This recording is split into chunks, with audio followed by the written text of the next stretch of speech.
అరుదైన అద్భుతమైన దృశ్యాన్ని ఇప్పుడు మీరు ఐ డ్రీమ్ స్క్రీన్ పైన చూస్తున్నారు. అరుదైన శ్వేతనాగు విశాఖలో కనిపిస్తోంది మీకిప్పుడు. ఇక్కడ చూడొచ్చు ఒక ఆహ్, యారాడ లాంటి ప్రాంతంలో అరుదైన శ్వేతనాగును మీరు ఇక్కడ చూస్తుంటే, అటువైపుగా వస్తున్నటువంటి గోవులు కూడా ఆ పామును చూసి అలా ఆగిపోయినటువంటి పరిస్థితి ఉంది. సో, ఇక్కడ మనం చూడొచ్చు శ్వేతనాగు అనేటప్పటికి దేవతా సర్పంగా భావిస్తూ ఉంటాం. ఇప్పటికి ఫస్ట్ టైం విశాఖలో ఈ తెల్ల నాగుపాము శ్వేత నాగు అనేది కనిపించింది.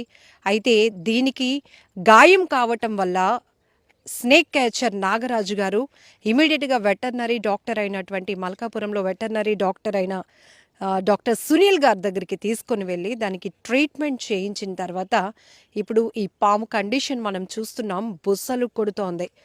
ఈవెన్ ఒక పాము గాయాలతో విలవిలలాడిపోయినటువంటి పరిస్థితిని తట్టుకోలేనటువంటి నాగరాజు గారు ఇమీడియట్గా దానికి చికిత్స చేయించాలి అనే ఉద్దేశంతో ఒక్కసారి దాని పడగ వైపు మీరు ఇరువైపులా చూస్తే గనక ఏమై ఉంటుందండి, దానికి అంత గాయం ఏమై ఉంటుంది అంటే నాగరాజు గారు చెప్తున్నారు, మేడం ఒకవేళ ఇది ఎవరికైనా కనపడితే మ్యాక్సిమం 2 చేతులు జోడించి దండం పెట్టుకుంటారు. ఎందుకంటే శ్వేతనాగు అనేది చాలా అరుదైనది.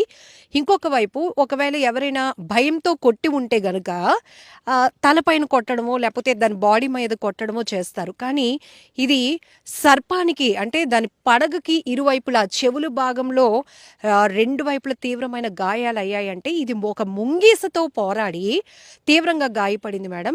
ఇమీడియట్గా నాకు నేవల్ క్యాంటీన్ నుంచి కాల్ వచ్చింది.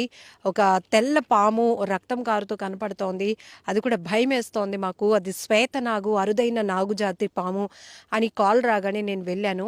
అది గాయంతో ఉండటాన్ని చూసి ఇమీడియట్గా నేనైతే డాక్టర్ గారి దగ్గరికి తీసుకువెళ్ళటంతో ఆయనైతే 8 కుట్లు అంటే ఇప్పుడు మనుషులకు వేసినట్టుగా కాకుండా ఏకదాటి కుట్టు అనేది జరిగింది. అయితే 8 స్టిచ్చింగ్స్ వరకు వేశామని కూడా డాక్టర్ గారు చెప్తున్నారు. ఈ శ్వేతనాగుకి ఎందుకు సార్ ఇది శ్వేతనాగులు అరుదు అంటే ఇది చాలా అరుదైన జాతి మేడం. ఎందుకంటే మనం అనేక రకాల కలర్స్ చూస్తాం పాముల్లో, నలుపు రంగు, తెలుపు రంగు, గోధుమ రంగు, పచ్చ కలర్, అలానే ఇంకా కొన్ని పాములు అయితే పింక్ షేడ్లో కూడా ఉంటాయి, బూడిద కలర్ రంగులో కూడా ఉంటాయి. అయితే ఈ వైట్ కలర్లో ఉన్నటువంటి వైట్ స్నేక్, వైట్ కోబ్రా ఏదైతే ఉందో ఈ శ్వేతనాగులు మాత్రం చాలా అరుదుగా ఉంటాయి. కాబట్టి ఎక్కువ శాతం నాగజాతి పాముల్ని మాత్రం దేవతా సర్పాలుగానే మనం ట్రీట్ చేస్తాము.